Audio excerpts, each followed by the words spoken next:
My name is Patricia Corcoran. I'm 67 years old. Today is July 8th, 2009. We're in Rochester, New York, and I'm going to be interviewing my sister.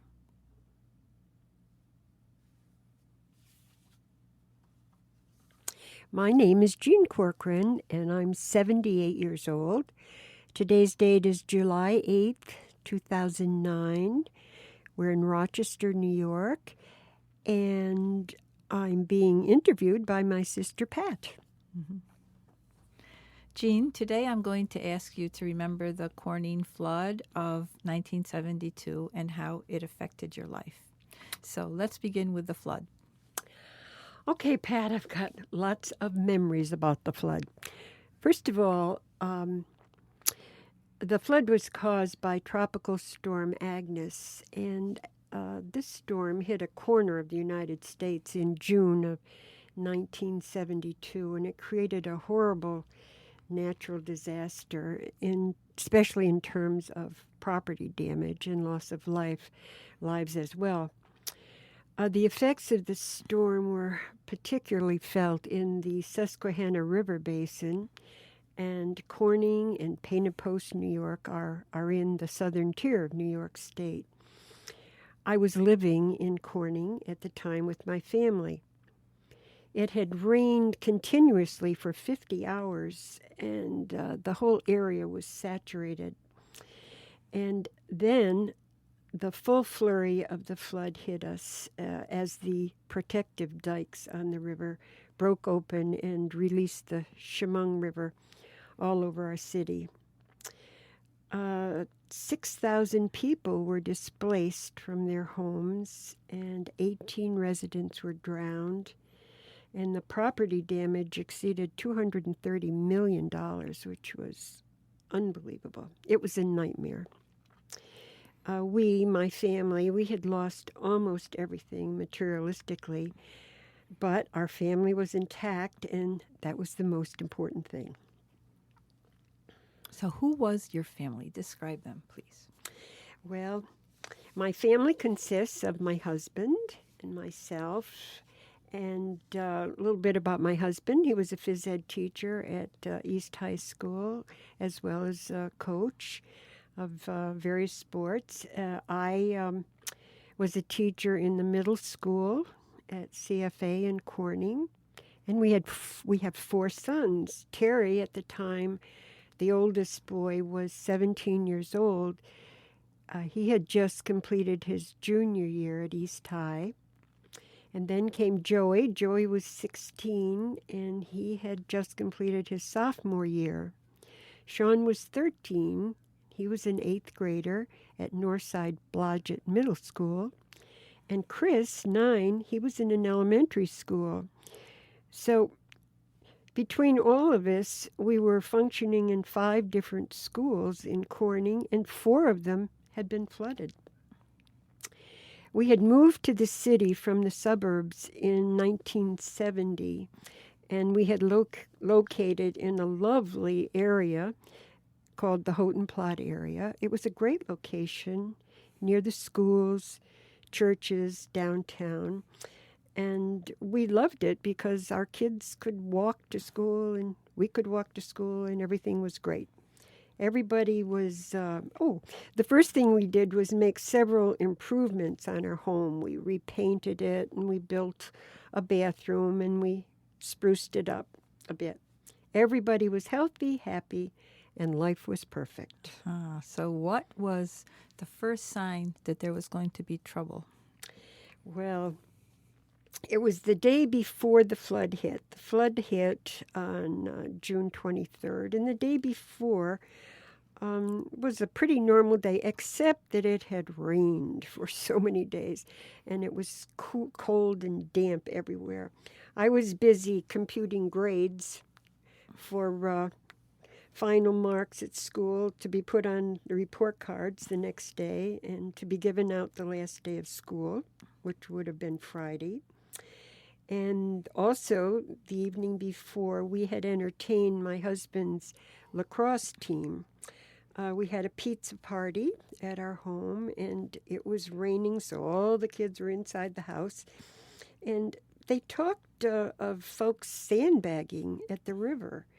And I thought, oh, I wonder why they're bothering to do that. What does that mean? But, anyways, after the kids had eaten and had some fun, they all decided to walk over to the river, and they ended up helping to sandbag. I cleaned up the house and went to bed. I was tired, but I turned the radio on as I was getting into bed, and the announcer was saying, it certainly is raining still, and the river's rising. But not to worry, it will stop raining. And so I went to sleep. For some strange reason, I don't know why, but I woke up at 3 a.m. In the meantime, my husband had gone to bed. The boys had come home. They'd all gone to bed. Everything was quiet at our home. At 3 a.m., I woke up and for some reason turned on the radio. Must have been on my mind. It was very strange, but I heard our mayor, whose name was Joe Nasser, and he was a wonderful man, and he was on the radio, and he was saying that everyone in the city needed to evacuate their homes just for precautionary measures only, especially people living in the Houghton Plot, which was us. And I thought, oh, that's strange. So I woke my husband, and he thought I was crazy. And but he got up, and he went down to the kitchen and made coffee. He wasn't going to leave the house till he had a cup of coffee. I woke the boys up, and they thought I was out of my mind, too. Sean made his bed neatly, and I told them, put on old clothes. Don't ruin your good clothes, because we've got to leave, and we'll be home soon. So the kids put on their oldest clothes, and we gathered up just a few things. I took all my things from school, my final marks, etc., all the test papers I had, folders and what have you. And then as we were leaving, I said, oh, grab the top drawer of our business file that we had nearby. And somebody said, why do you want that? And I said, well, all the bills are in it, and I've got to pay those bills tomorrow, blah, blah, blah. And so we just grabbed the file drawer and put it in the back of the car. Now, in the file drawer were birth certificates, income tax copies, all these very important papers. So that was good. It was golden to have that. We were not hurrying at all. But I looked out the window, and I noticed that some of the neighbors had already left, and there was an ambulance next door who was taking out our handicapped neighbor. And then someone pounded at our door, and they said, get out, get out. And then the Corning glass whistle started to blow, and it blew continuously. And that was a signal that there's trouble. Now it was about 4:30 a.m. We got into our car, and on the radio, they had said people in the Houghton Plot should evacuate to Winfield Street School. And so at 4:30 a.m., we drove over to Winfield Street School. That was packed with people. At 5:15, only 45 minutes later, the dikes broke and the water flew into our neighborhood and just covered everything. So actually, we just got out on time. If we had waited another 45 minutes, we would not have made it.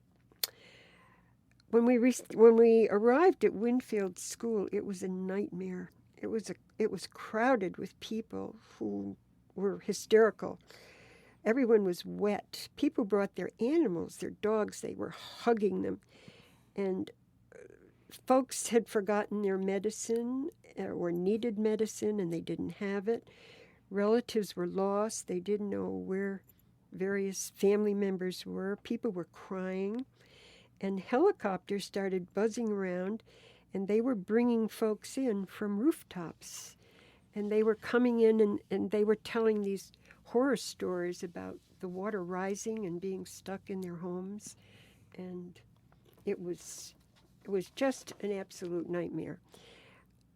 One of our neighbor boys that lived right behind us got out of the helicopter, and he ran over to us, and he said he had been sleeping, and he woke up when the water hit his bed. And so he swam out his window and came over to our rooftop. He was a very strong swimmer, apparently, because the current was fantastic. It was bringing houses and picnic tables and furniture right along with it. Anyways, he climbed up on our roof and waited for a helicopter. And he said he saw the water in our second story swirling around. And he heard our furniture crashing and glass breaking and so forth. So that was the first report that we had that our home had been devastated. We had 18 feet of water in our house. Well, panic broke out at Winfield School, and they were saying, is anyone a nurse? Are there any doctors? The kids were excited. Many of the adults were in shock. It was a horrible, horrible situation. Was there food and were there toilet facilities? No. About an hour after we arrived, they told us that the toilets no longer worked. Now that was a problem. There was no food in the school. There was nothing. And people were just shoulder to shoulder in the building. We stayed there till about noon, and things were going from bad to worse. And my husband said, we have got to get out of here. We only had about $10 between us. We had 4 hungry kids by that time. So we hopped in the car, and we decided we would go to my mother's home in Auburn. Somehow or other, using back roads, we got to Beaver Dams, and we stopped there to visit a friend and tell him our dilemma and tell him that we needed money. All he had was $20, which we needed for gas. So he gave us $20, and off we went to Auburn. The news was on TV with pictures by this time. And when we got to my mother's home in Auburn, of course, it was wonderful. Everything was clean and warm and what have you. My uncle came over the minute he knew that we were there. He was so glad that we were safe. And I'll never forget, he put $200 in my hand, and he said, here, you've got money now for today. We sat in front of my mother's television, and we were glued to it because all the news programs were all about Corning with pictures. And we saw our actual street underwater because we lived somewhere near the Corning Museum, and of course that was underwater as well. My family in Auburn rallied round us, and we stayed there for 4 days because the radio and TV reports said that no one was allowed back in the city. The evacuation centers were packed, and people who had not been flooded that lived on the hills, they were taking in people who had been flooded, and it was very sad, very sad. So we sat in front of the television for about 4 days, and then we decided we had to go back to Corning. We had to find out what happened to our home. So we returned to the city, and there was my husband and my 4 children, and my brother went with us. The water had subsided somewhat, and the National Guard had arrived because there had been looting. One of my neighbors lost her fur coat. We're still mad about that. Someone went into her home, took her fur coat. Can you imagine? It must have been wet. Why would they take a wet fur coat? But they did. We saw National Guard men on various porches. They all had rifles. And because there had been looting in their neighborhood. Was it hard to get back into the city? It was very difficult because there were houses in the middle of the street and debris and chairs and furniture and ladders, and it was horrible. The city was dark. Someone said it was as though it was covered with dust and dampness. It was so damp, and there was an odor that I will never forget, an odor of flood that was very different and very horrible. When we finally got around this mess in the middle of the road, we drew the car to a stop at a crosswalk, and a friend screamed, and she ran over to our car, and she hugged my husband, and she said, "Oh, I'm so glad to see you. I thought you were dead." It seems that they had found a man in the bushes in front of our home, and he was unidentified, and they'd taken him to a temporary morgue. But because, I know what it was, in the newspaper that had been printed in one of the schools on a makeshift arrangement of some sort, said that a body had been found at 22 Pershing, and so many people assumed that was Joe Corcoran. That's how the word got out, that he had been drowned. And so the following Sunday at Mass at St. Mary's Church, which was up on a hill and not flooded, they prayed for Joe Corcoran, who had been drowned, and various other people. Well, another friend of ours was at Mass. She was a teacher, co-teacher, and she refused to believe it. She said, "Oh, Joe Corcoran, he's strong and healthy. He would have been able to swim out." She said, "I'm going to the morgue. I have to see him to believe it." So she went to the morgue, and she looked at this body, and she said, "No, that's not Joe Corcoran. But where's the family? Did they drown?" No one knew where we were. There was no communication in the city at all. Nobody knew where anybody was. So who was the poor soul that was in your front yard?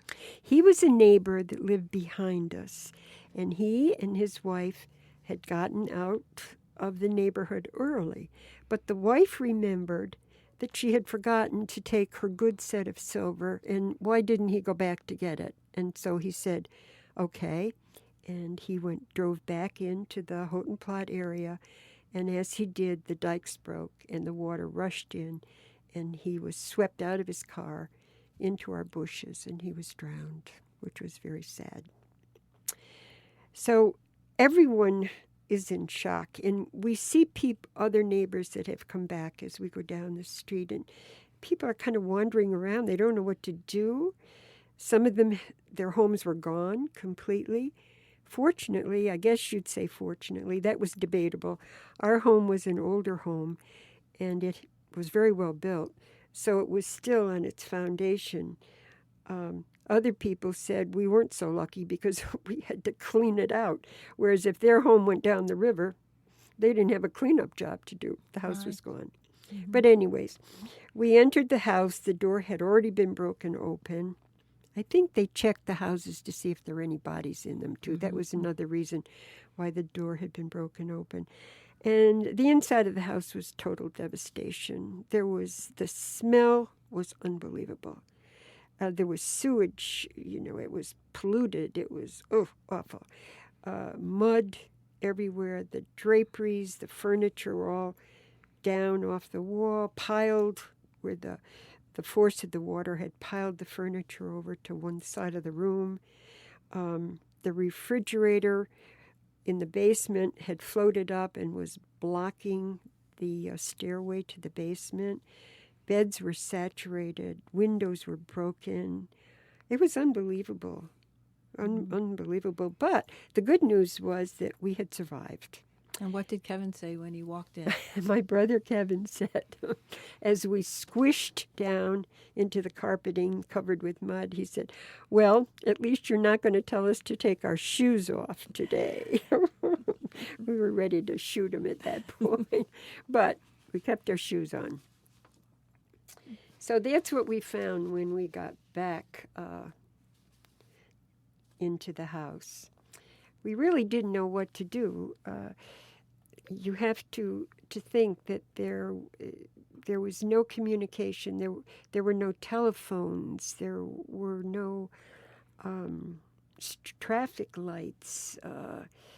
We just saw, the National Guard was there. It was weird. It was very strange. But people just started dragging all this dirty stuff out of the house and putting it on the curb. My kids they didn't know what to think, but somebody had a funny idea. Let's put a sign on the house for sale cheap.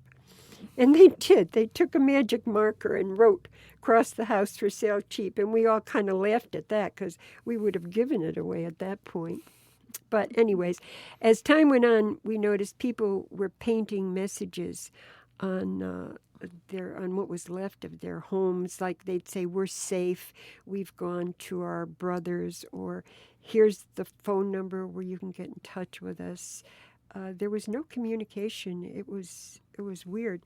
Eventually, they set up a communication center in the center of the city where people could call in to see if their relatives were safe or not.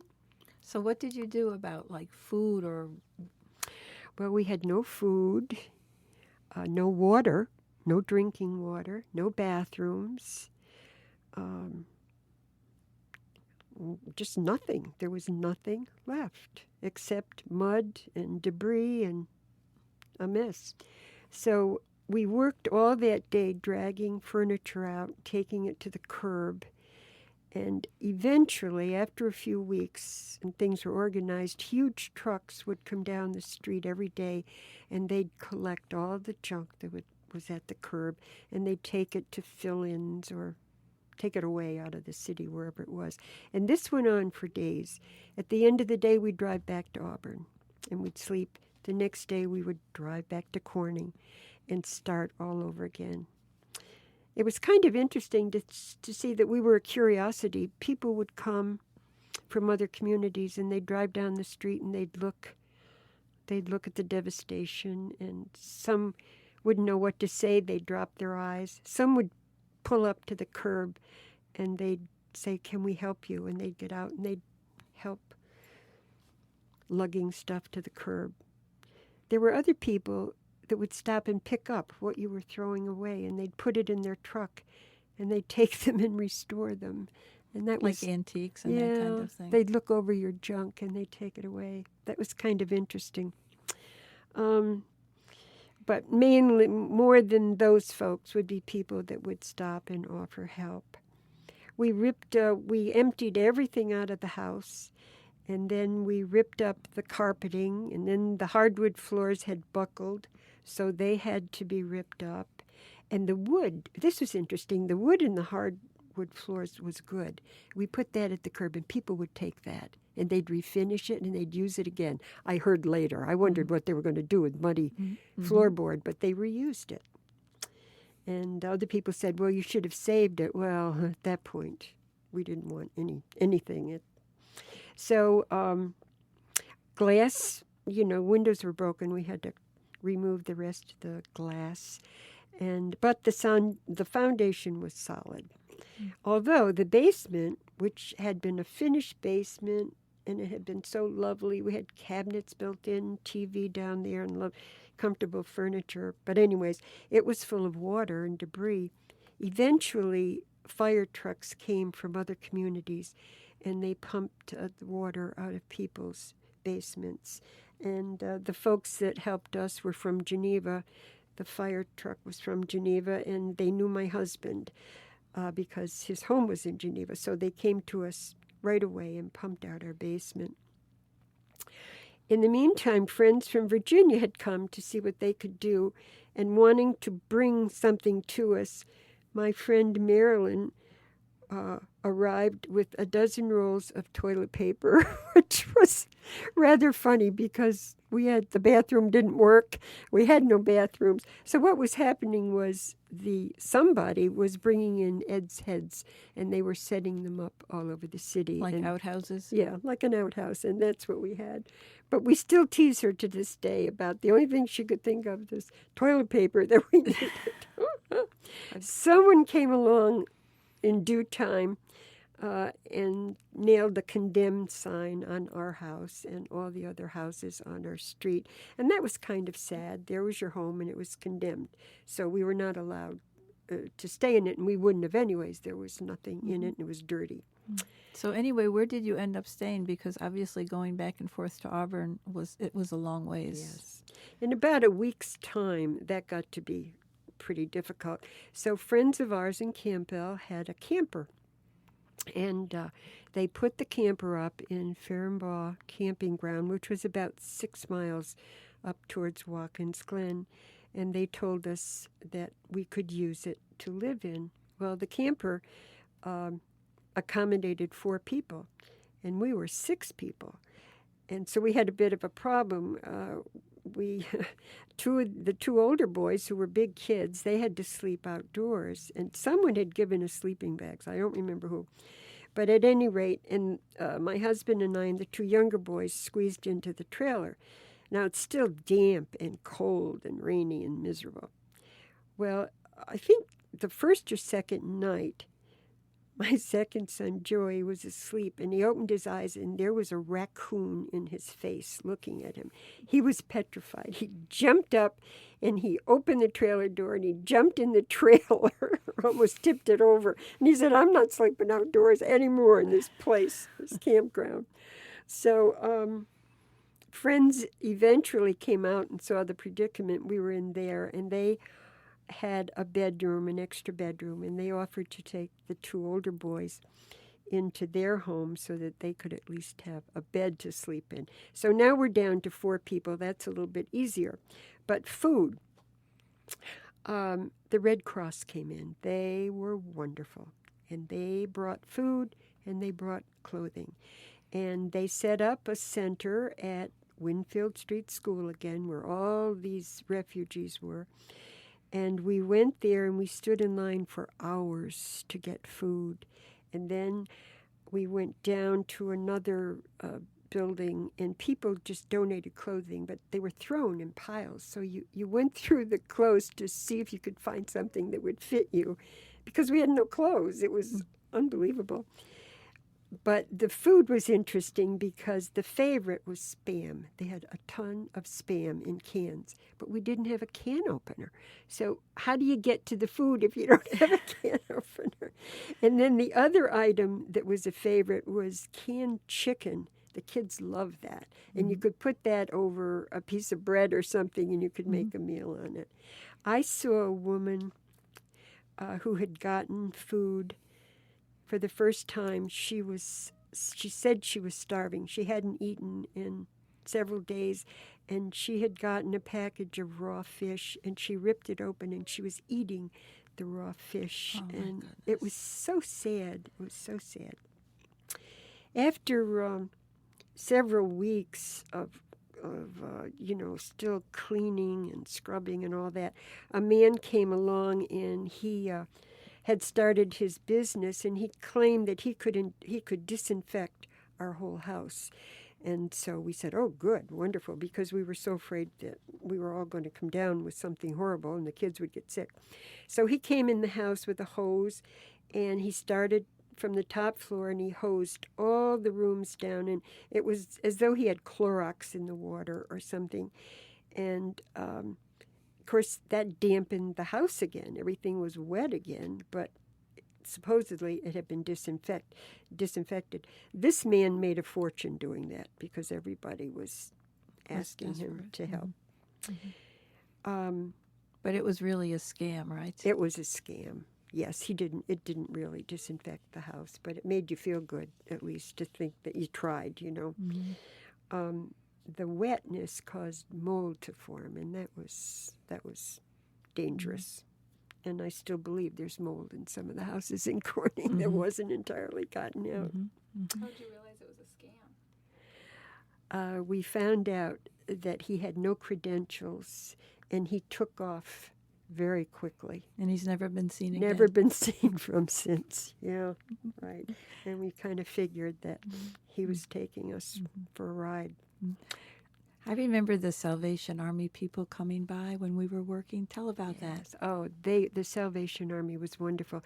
They came down the street twice a day, and they handed out sandwiches and Kool-Aid and coffee. And they encouraged all of us to take a break. Everyone was working constantly and so hard, and everyone was tired and dirty, and it was awful. But when you'd see that truck come down, everybody'd stop, and they'd go, oh, and I remember a bologna sandwich that tasted like steak to me. The other was peanut butter sandwich. Oh, it tasted so good. They were wonderful. The Salvation Army was really great. The whole summer was a nightmare, and we're still in our little camper. In the meantime, we had to try and get a hold of a contractor to tell us what to do, because we didn't know if we should rebuild or knock the house down or what we should do. He took one look at our house, and he was a wonderful person. He was someone we had known, and he said, "You have to stop what you're doing because the house is wet, and you can't do anything until it dries out. You can't paint. You can't even think of repairing." So he said, what you have to do is buy a furnace and start it up and put windows in, and then prepare to spend the winter someplace else. Mm-hmm. Well, the someplace else came to us the end of August, and that's when the government sent in trailers for us, and they put the trailers up in our front yards, and they hooked them up to our septic tanks and our water, and just before school started, we moved in, and of course they were all furnished with beds and refrigerators and stoves and what have you, but they were small, and we were 6 very big people, but we were so happy to be in that trailer.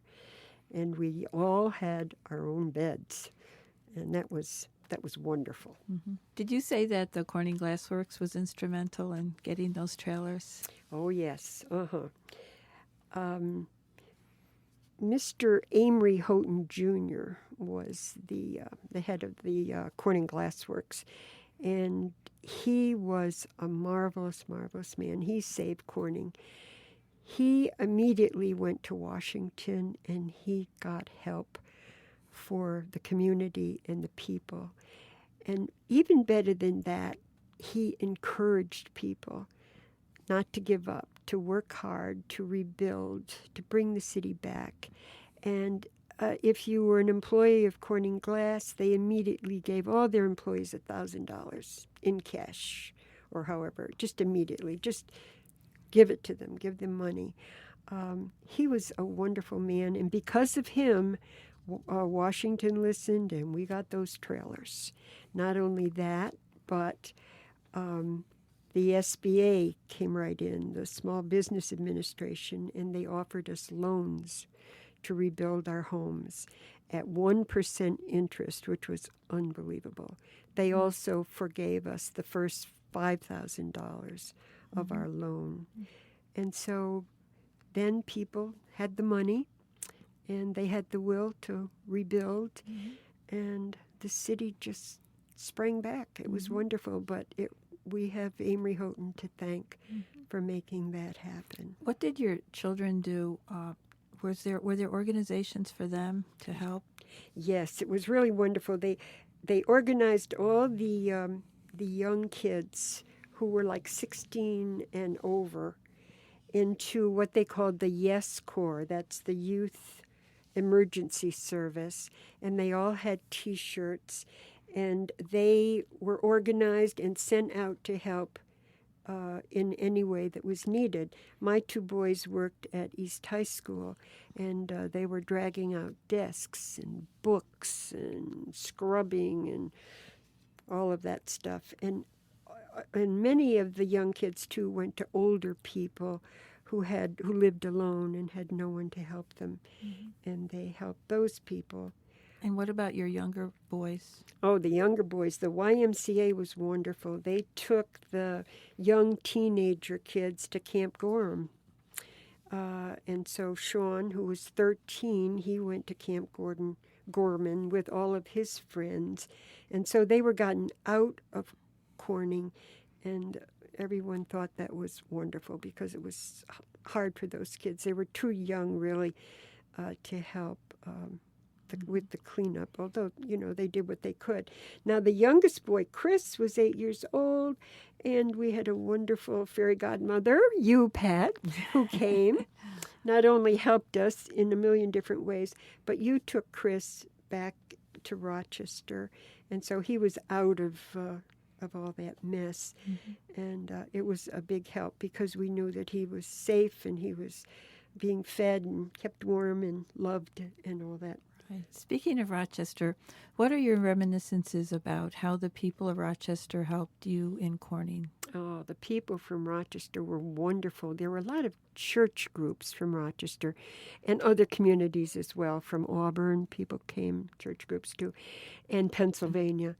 And they came down and they would adopt a house. And they did it with the woman that lived next door to me. This group from Rochester, they came down frequently. I don't know if it was during the week and weekends. I kind of think it was every weekend.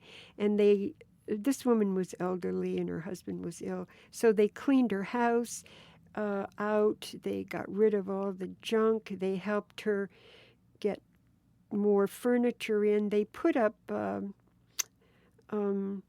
siding on her walls. I'm trying to think of the name of it, but Drywall. Drywall, something like that. And they scrubbed the windows. They just were wonderful. And we had a great experience with a group of college students who came up to Corning the following April, and we were still not in our house. We were still painting and repairing it, and we had no furniture because you could not buy furniture in our area.